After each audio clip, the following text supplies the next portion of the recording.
Sí, bueno, sí. Hermano Pedro tan viejonote y todavía se pone nervioso, ¿no? No, es que todavía tiene vida. ¿Cuántos están pasando un buen tiempo? Dios hablando a nuestras vidas. Vamos a ir a la palabra de Dios rápidamente. El Evangelio de San Juan, capítulo 1. Abra sus Biblias, por favor.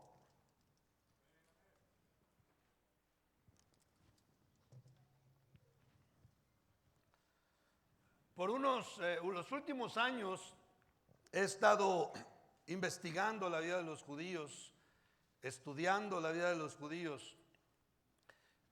Siempre han llamado mi atención desde que conocí al Señor, desde que empecé a conocer la Biblia. Pero hace algunos años atrás empecé a estudiar más acerca de ellos, de la actualidad, lo que han estado viviendo. Y algo que es impactante es que es una nación que apenas tiene 71 años que nació. Pónganse a pensar en México, por ejemplo, México. Si hablamos de la conquista española para acá, estamos hablando ya de 500 años. Pero México no es México desde la conquista española para acá, sino tenía siglos y siglos con los aztecas. Pero Israel, todos sabemos que desapareció prácticamente del mapa el año 70 después de Cristo por el emperador Tito, cuando este emperador romano invadió Jerusalén, invadió Israel y salieron huyendo los judíos por todos lados. Y por casi 2000 años no existió el país de Israel. Esto es algo que solamente el Dios del universo puede hacer. Y como en los años 1870, 1880 empezaron a irse judíos de diferentes naciones a empezar a vivir en la tierra de Palestina, de tal manera que para el 14 de mayo de 1948 había la suficiente cantidad de gente y otras cosas que ya estaban ahí moviéndose, que las Naciones Unidas los aceptaron como una nación el 14 de mayo de 1948. Estamos hablando hace 71 años. Así es que es una nación muy nueva, pero no nada más es una nación nueva, pero tiene solamente 7 millones de habitantes. Es como si fuera Guadalajara. Yo creo que Guadalajara está más grande, tiene más gente Guadalajara que Israel. Lo maravilloso de todo esto es que Israel hoy es un país de primer mundo. Israel es una potencia mundial. Israel está lleno de grandes logros. A nivel mundial, la mayoría de los premios Nobel los han ganado los israelitas, los judíos. Tienen una gran potencia que ahora están llenos de creaciones porque son hijos del Creador y son muy creativos. ¿Cuántas cosas han creado que están bendiciendo a la raza humana? Investigue y se va a dar cuenta que han hecho tantas cosas como aquella máquina que del agua del mar salado la están convirtiendo en potable para tomar. Es algo maravilloso, está enriqueciendo al mundo, algo así, pero podemos hablar de tantas creaciones.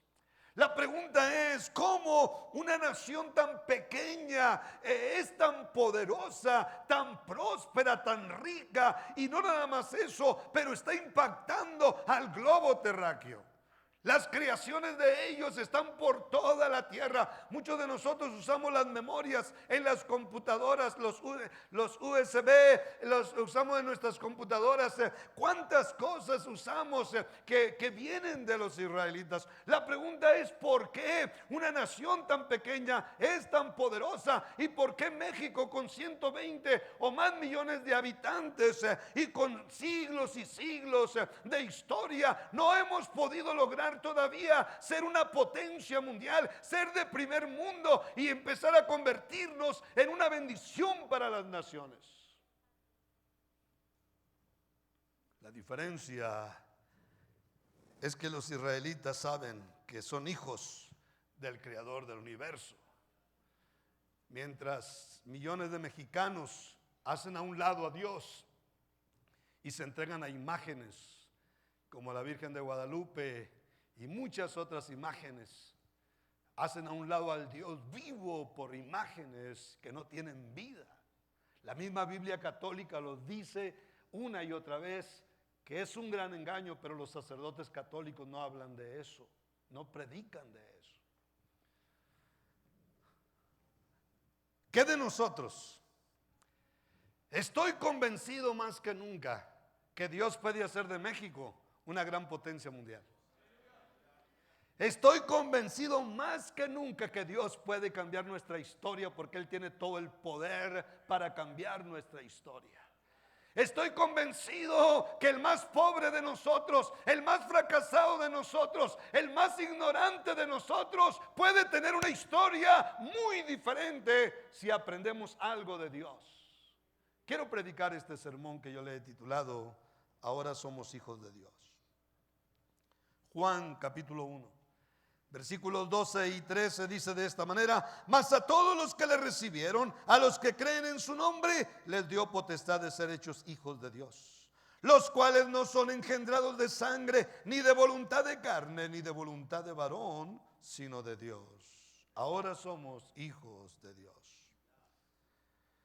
Vamos a ver en primer lugar, antes de ser cristianos, la Biblia dice que éramos hijos del diablo. Se oye feo, pero es cierto. O acuérdese que si no era usted un tremendo diablillo.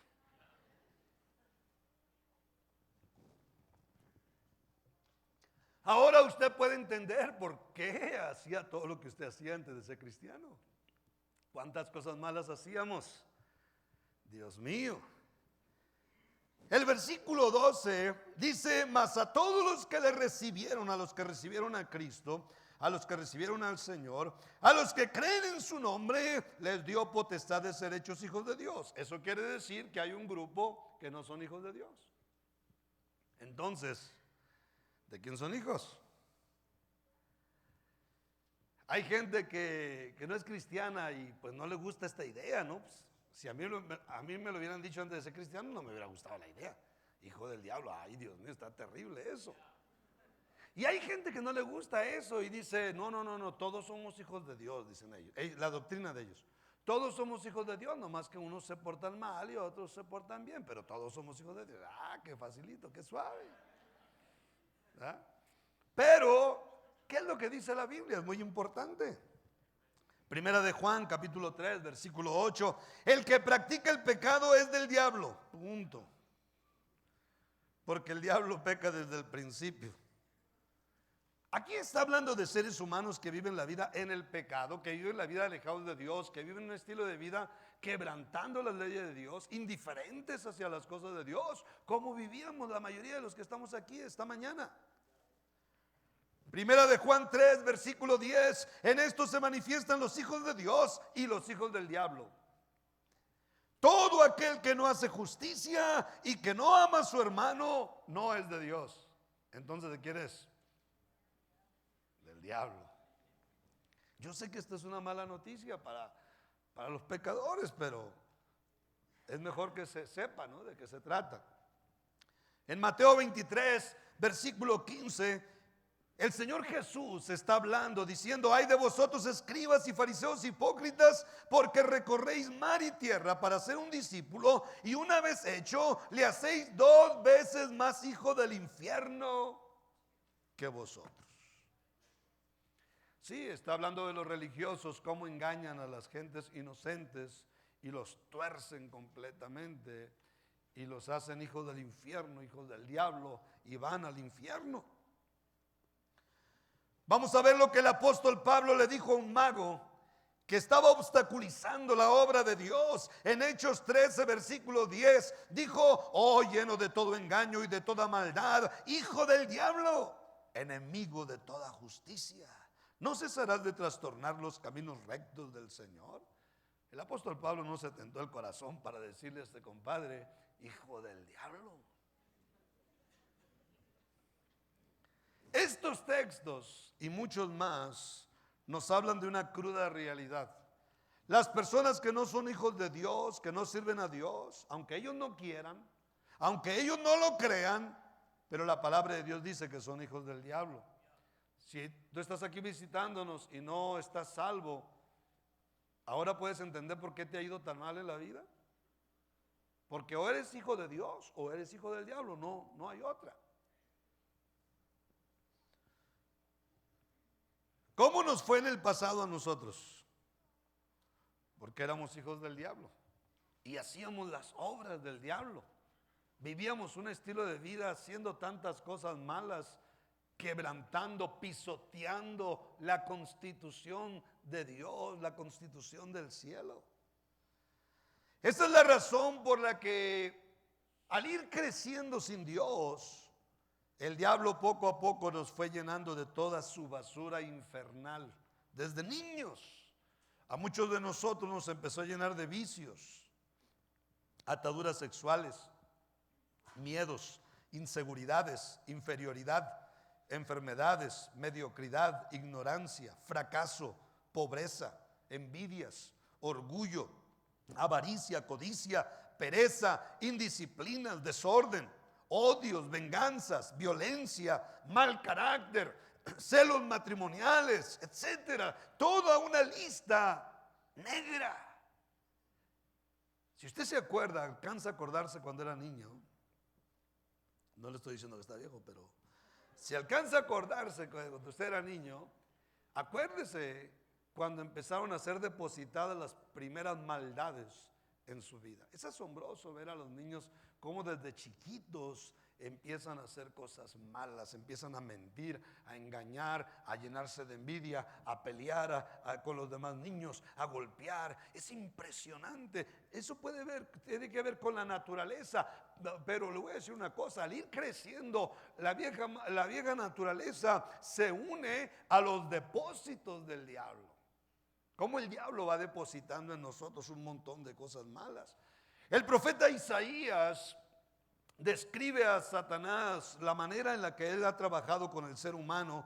Dice así en Isaías 14, versículos 16 y 17: se inclinarán hacia ti los que te vean, te contemplarán diciendo: es este aquel varón que hacía temblar la tierra, que trastornaba los reinos, que puso el mundo como un desierto, que asoló sus ciudades, que a sus presos nunca abrió la cárcel. Está hablando de puras cosas negativas que el diablo hace con los seres humanos. Todo tiene que ver con destrucción. Por eso el mismo Señor Jesús dijo que el diablo vino a hurtar, matar y destruir. El apóstol Pedro dice devorar. Imagínense, hurtar, matar, destruir, devorar. Estamos hablando de 4 cosas muy negativas, hermano. Y es por eso que nuestra vida fue empeorando, de tal manera que un día pedimos auxilio, un día decidimos clamar a Dios, y es ahí donde empezó a cambiar nuestra historia. Pero si no hubiéramos clamado a Dios, los daños hubieran seguido. ¿Cuánta gente muere a los 80, 90 años de edad y nunca conocieron a Dios? ¿Sabe qué es lo que vivieron? Cadena perpetua. Nunca, dice Isaías, nunca les abrió la cárcel. Porque el diablo siempre da cadena perpetua.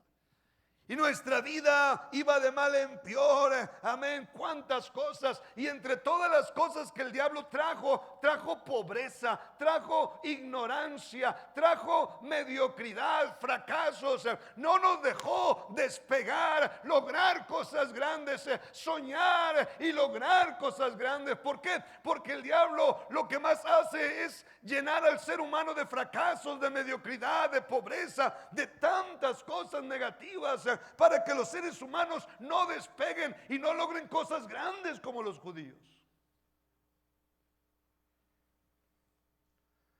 ¿Cuántos de ustedes se acuerdan de aquel sermón que predicó mi pastor en el edificio? ¿Qué pasó? Ayúdenme. En el Diamond, y hablaba de los judíos él también, y de lo que Dios puede hacer con nosotros. Oh, ese sermón, recuerdo que es el único sermón que le he escuchado que predica 53 minutos. Y le dije, pastor, ¿predicó 53 minutos? Sí, ya sé, y se me pasé. No, estuvo perfecto. Estábamos emocionados. Nos estaba enseñando a soñar a los mexicanos, que los mexicanos podemos tener otra historia y no como toda la pasada. ¿Cuántos dicen amén? Denle un aplauso a Cristo Jesús.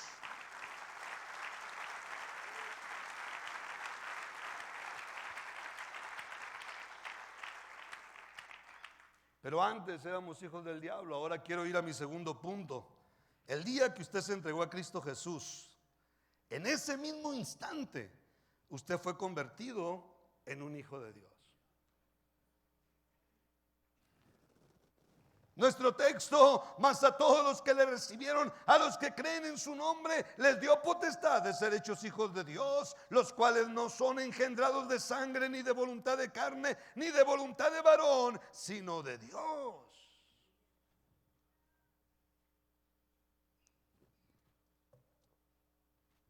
Yo le pregunto, no conteste, porque ve que es tan fácil decir amén. No conteste, a ver si se aguanta. ¿Qué tanto verdaderamente cree que usted es un hijo de Dios? Wow, no contestaron, gloria al Señor. Estamos conectados esta mañana. Yo le pregunto verdaderamente, ¿qué tanto está convencido de que usted es un hijo del Creador del universo? Porque los judíos sí están convencidos. Ellos desde chiquitos, sus padres les empiezan a enseñar quiénes son. Desde chiquitos les empiezan a enseñar que son el pueblo de Dios. Y ellos crecen con esa seguridad impresionante.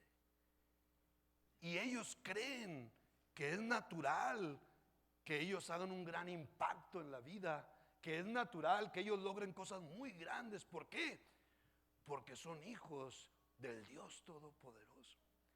¿Cuántas veces como mexicanos venimos cargando cadenas generacionales de pobreza, de ignorancia, de fracaso, de cuántas cosas negativas, donde el diablo a nuestros padres, nuestros abuelos, bisabuelos, etcétera, los tuvo todo el tiempo aplastados, y a la mayoría de nosotros también nos tuvo aplastados con un espíritu de inferioridad impresionante, sintiéndonos menos siempre. Pero los judíos han crecido educados de que son hijos del Creador del universo, no porque lo merecemos nosotros, pero también nosotros somos hijos del Dios Todopoderoso. La pregunta es, ¿qué tanto lo cree?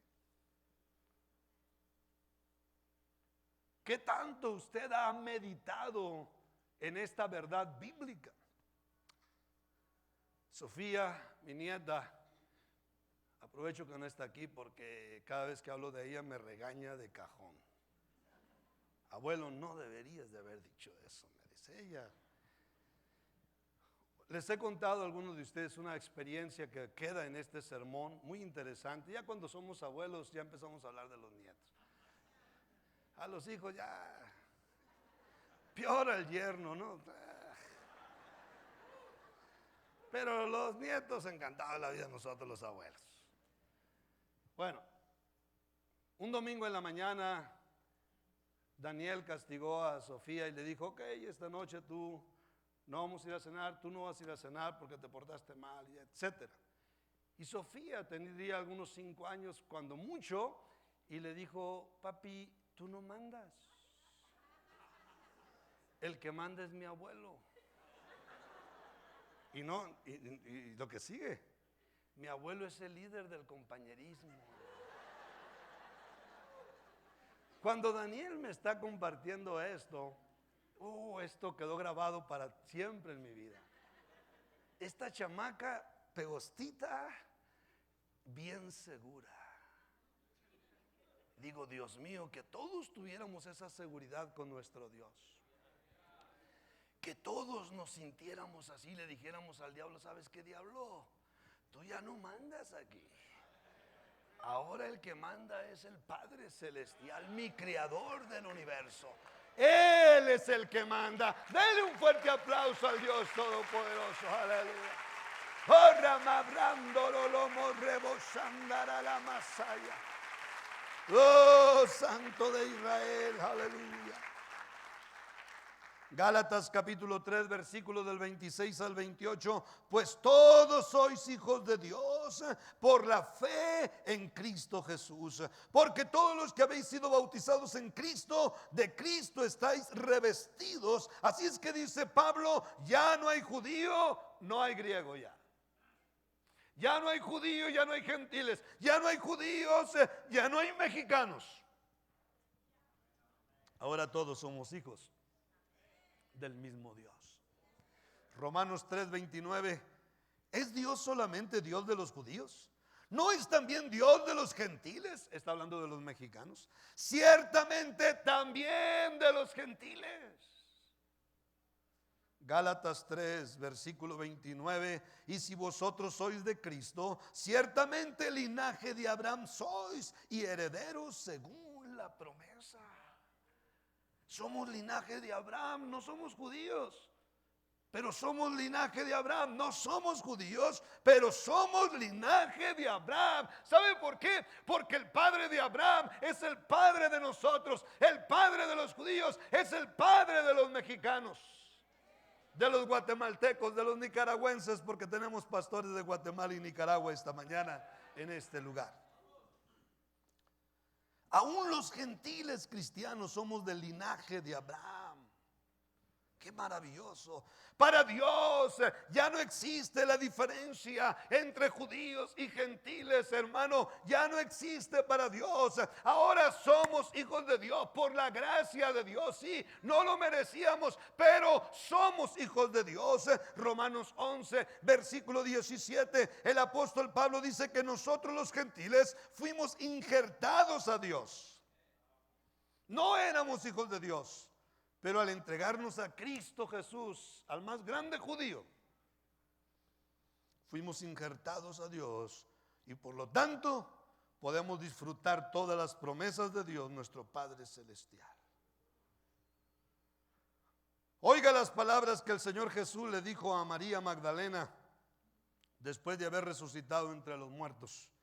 Juan 20, versículo 17, Jesús le dijo, no me toques, porque aún no he subido a mi Padre, mas ve a mis hermanos y diles, subo a mi Padre y a vuestro Padre, a mi Dios y a vuestro Dios.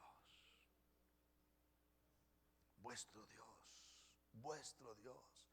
Dios es el Padre, Dios es el Dios de los judíos, pero también de los cristianos de todo el mundo. Y mire, el Señor Jesús está hablando del carácter del Padre como el mejor Padre que pueda existir. Mateo 7, versículos del 9 al 11 dice así: ¿qué hombre hay de vosotros que si su hijo le pide pan le dará una piedra? ¿O si le pide un pescado le dará una serpiente? Pues si vosotros siendo malos sabéis dar buenas dádivas a vuestros hijos, ¿cuánto más vuestro Padre que está en los cielos dará buenas cosas a los que le pidan? Dios nuestro Padre nos dejó una herencia escrita en su palabra, sus promesas. Yo sé que como mexicanos, la mayoría de nosotros la única herencia que tenemos es diabetes, mal carácter del papá, mal carácter del abuelo. Esas son las herencias que nos dejaron. Yo sé que venimos cargando con maldiciones generacionales. A todos nos hubiera gustado que nos dejaran una cantidad de terrenos, edificios, una gran cantidad de dinero. Pero no, hermano, de diabetes para arriba, más o menos por ahí. Pero hay un Dios que nos hizo sus hijos y que nos dejó una herencia con 2 testamentos, en 2 testamentos escritas. La herencia. Estaba mirando lo que dice el diccionario en la palabra herencia: derecho a heredar, conjunto de bienes, derechos y obligaciones que al morir a alguien son transmisibles a sus herederos o a sus legatarios. ¡Wow! Qué maravilloso es eso, gloria a Dios. Que al morir, ¿cuántos de ustedes saben que Cristo murió por nosotros? Bueno, Él murió y nos dejó 2 testamentos. Y los 2 testamentos están llenos de muchas promesas de Dios para cada uno de sus hijos de todas las naciones, mis hermanos. No es accidente que el mundo entero esté plagado de Biblias. No es accidente que el mundo entero, toda la tierra, esté invadido de Biblias, porque el Dios soberano se ha encargado de eso, incluyendo a los países comunistas como Rusia, como China. Amén, están invadidos de Biblia. Cuba, están invadidos de Biblias, porque el Dios soberano se ha encargado de hacer eso para que todos los seres humanos que se entreguen a Cristo Jesús reciban la herencia y la empiecen a conocer.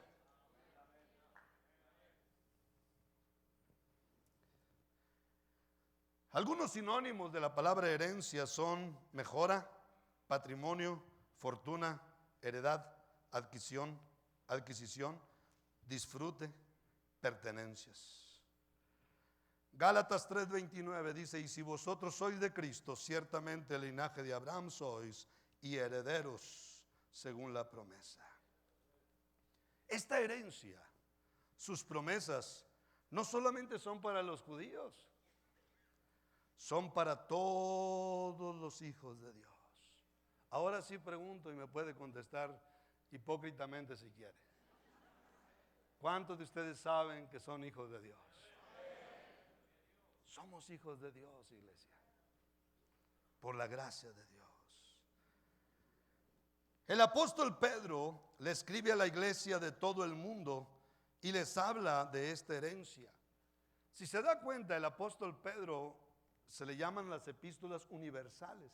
¿Por qué? Porque no fue dirigido a una iglesia en específico, a la iglesia de Corinto, de Éfeso, etcétera.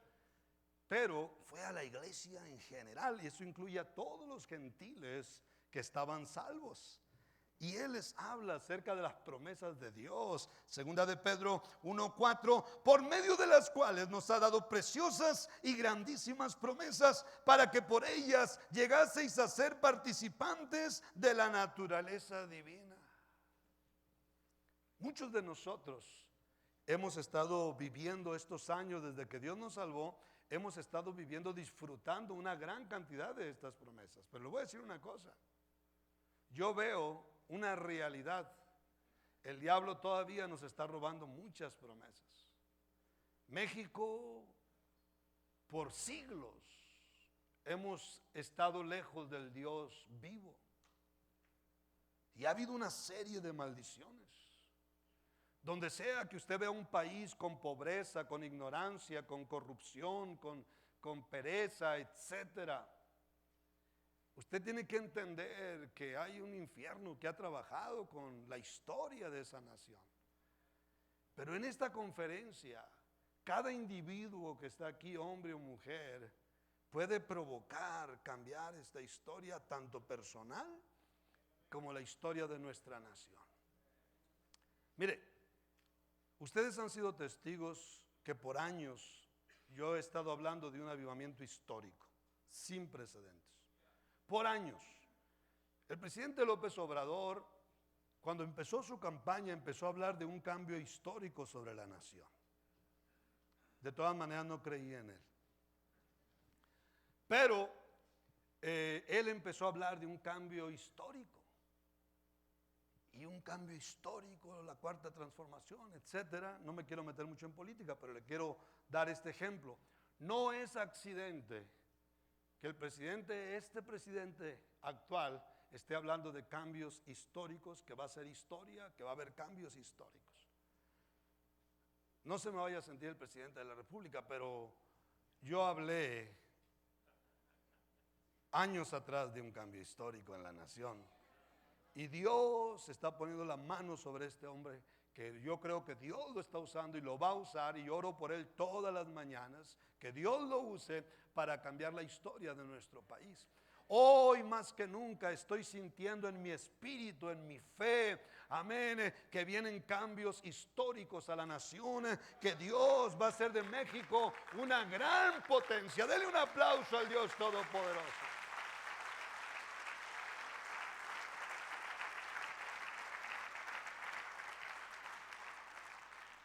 Que va a ser de esta nación una gran potencia mundial, que va a ser de esta nación una bendición para las naciones.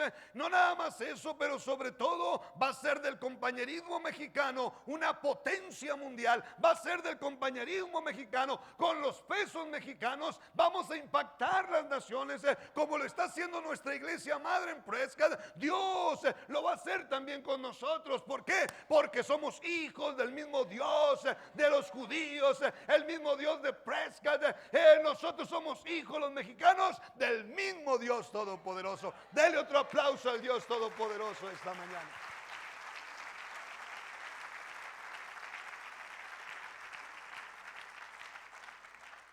Dios nos ha dejado una gran herencia, aquellos que se salvan. Quiero ir a mi tercer punto, examinando la herencia que nuestro Dios nos dejó por escrito.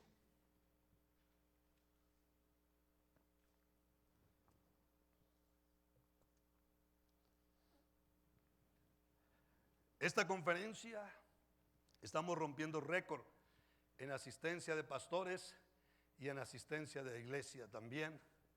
Anoche nos brincamos maravillosamente todos los récords históricos.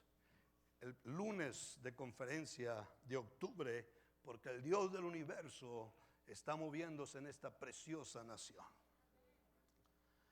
Por lo regular, cuando la gente piensa de herencia, piensa solamente en dinero y en bienes materiales.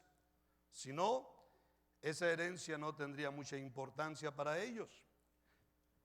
Por la gracia y el amor de Dios, Él nos dejó una herencia muy completa. Una herencia que incluye precisamente una economía abundante, una economía de ensueño. ¿Por qué? Porque el Dios está en contra de la pobreza, porque la pobreza es una gran maldición que trae muchas maldiciones a la vida del ser humano. Esta herencia consiste en toda una gama de grandes y maravillosas promesas que Dios nos dejó por escrito en su palabra. Algunos comentaristas bíblicos hablan de miles de promesas que quedaron registradas en la Biblia. Otros comentaristas hablan de cientos, otros de docenas.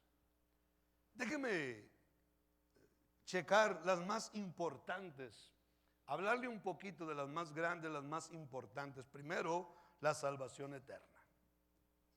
Nadie más puede darnos esperanza después de la muerte, solamente nuestro Dios. Eso nos hace vivir en paz en la tierra. Eso nos hace vivir tranquilos.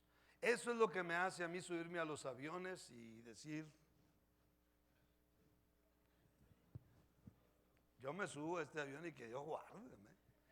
900 kilómetros por hora, o tenemos que estar locos o algo. No, todavía vamos tomando café. Vamos desayunando, comiendo, cenando, dependiendo. Vamos leyendo un buen libro, la Biblia o lo que sea. Pero es asombroso eso. ¿Por qué? Porque hay una promesa. La promesa más grande que tenemos los cristianos, salvación eterna. Juan 3:16, para que todo aquel que en él crea no se pierda, mas tenga vida eterna. No hay promesa más grande que esa. ¿Está conmigo? También en la herencia, en el testamento, es como si estuviéramos ahorita con el abogado y el abogado nos está diciendo, mira, este es el testamento, pongan atención, junta a todos los que van a heredar, los junta y les empieza a decir lo que están heredando. Así es que soy el abogado en este momento. Esta herencia también incluye sabiduría para todas las áreas de la vida. Qué maravilloso ser sacados de la maldición de la ignorancia y empezar a adquirir sabiduría del más grande catedrático de todos los tiempos, el Dios Todopoderoso que dictó este libro maravilloso que ha cambiado y mejorado la vida de millones y millones de seres humanos en toda la historia. Santiago capítulo 1 versículo 5: y si alguno de vosotros tiene falta de sabiduría, pídala a Dios, el cual da a todos abundantemente y sin reproche, y le será dada. Qué tremendo, la sabiduría nos va transformando la vida en todos los sentidos. Dios nos sacó a muchos de nosotros del pecado, íbamos al infierno, pero nos salvó, nos regaló la salvación y aparte nos empezó a dar sabiduría, nos empezó a dar inteligencia, y esa sabiduría nos ha ayudado a empezar a edificar una buena vida en todos los sentidos. Una herencia. Algo más de la herencia incluye bendiciones económicas y materiales. Cuando Dios me salvó, mientras apaga su teléfono, cuando Dios me salvó, yo vine a la iglesia porque yo estaba desesperado a causa de las drogas que estaban destruyendo mi vida. Me estaba quedando loco, estaba muy asustado, estaba realmente pidiendo auxilio a Dios, pero yo vine por eso, para que Él me liberara de los vicios, transformara mi vida. Pero ya estando en la iglesia, mis hermanos, ya estando en la iglesia, empecé a descubrir la herencia.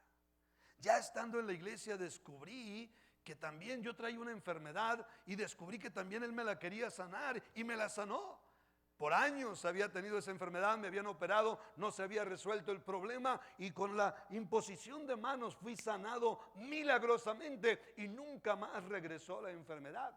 Y entre más pasaba el tiempo, empezaba a descubrir que Dios quería hacer otras cosas más. Y algo que me impactó mucho es que Dios quería cambiar mi historia de pobreza. Quería darme una economía fuerte, abundante, bendecirme materialmente. ¿Cuántos textos en la Biblia hablan de esta promesa? Solamente le voy a leer dos por falta de tiempo. Proverbios 3:10: y serán llenos tus graneros con abundancia y tus lagares rebosarán de mosto. Malaquías 3, la promesa dice así, versículo del 10 al 12: abriré las ventanas de los cielos, derramaré sobre vosotros bendiciones hasta que sobreabunde. Reprenderé también por vosotros al devorador, y no os destruirá el fruto de la tierra, ni vuestra vida en el campo será estéril, dice Jehová de los ejércitos. Y todas las naciones os dirán bienaventurados, porque seréis tierra deseable, dice Jehová de los ejércitos.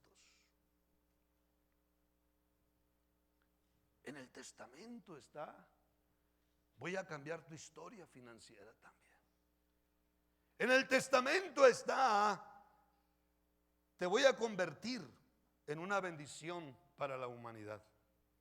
Antes éramos puro dolor de cabeza muchos de nosotros para los demás. Pero Génesis 12 versículos 1 y 2 dice: pero Jehová había dicho a Abraham: vete de tu tierra y de tu parentela y de la casa de tu padre a la tierra que te mostraré, y haré de ti una nación grande, y te bendeciré y engrandeceré tu nombre y serás bendición. Ese es el Padre celestial. Ese es el Padre de los judíos. Ese es el Padre de los gentiles.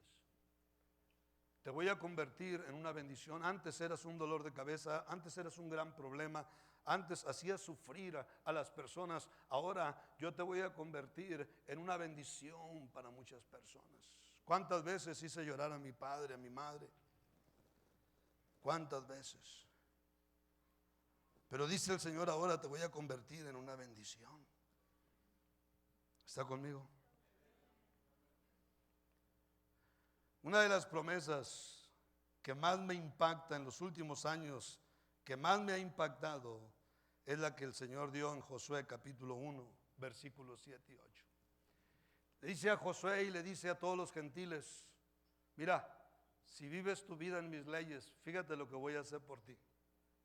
Fíjate el gran futuro, cómo te voy a disparar, cómo te voy a catapultar. Yo te voy a sacar de las oscuridades donde el diablo te tenía, de la ignorancia, del fracaso, de la inferioridad, de los temores.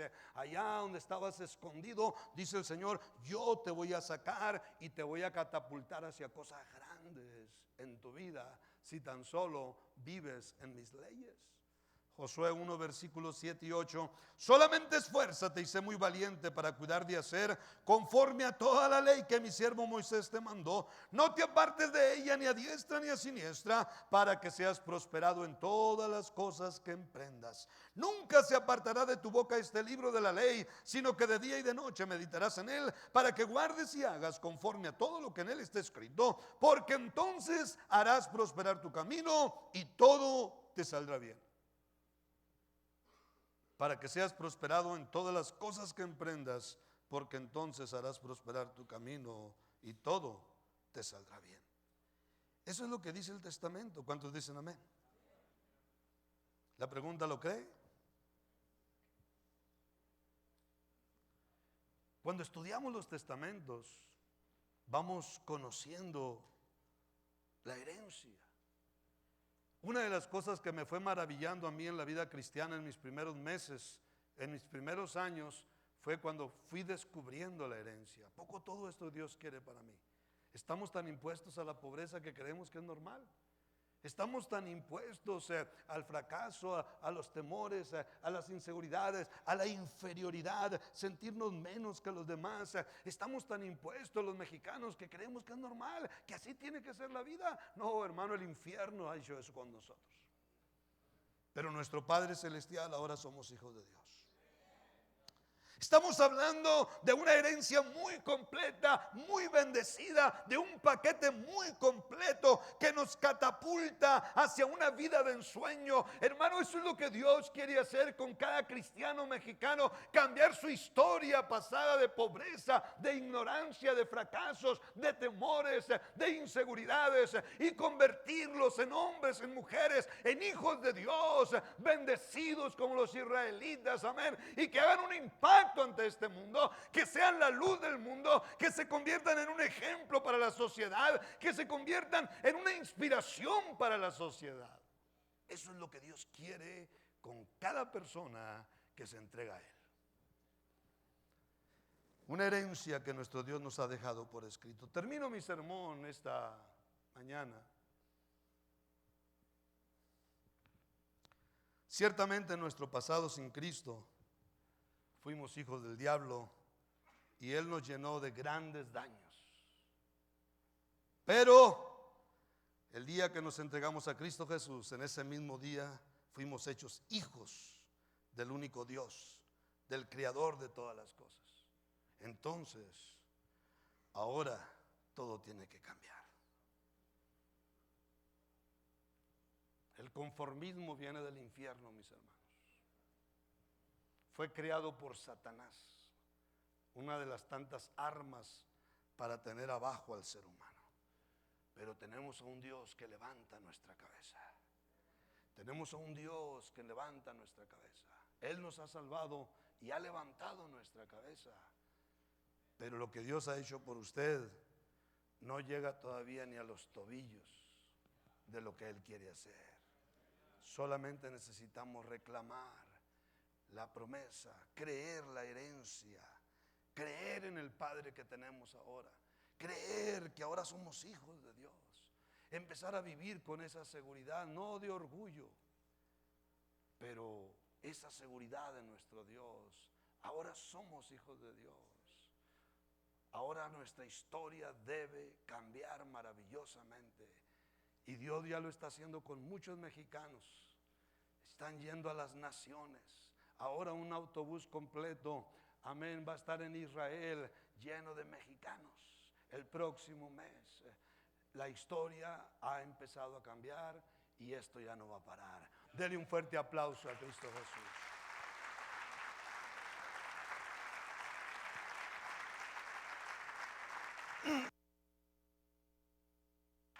Aleluya. Voy a pedir todo rostro inclinado, todo ojo cerrado en reverencia a Dios, meditando en este sermón. Ahora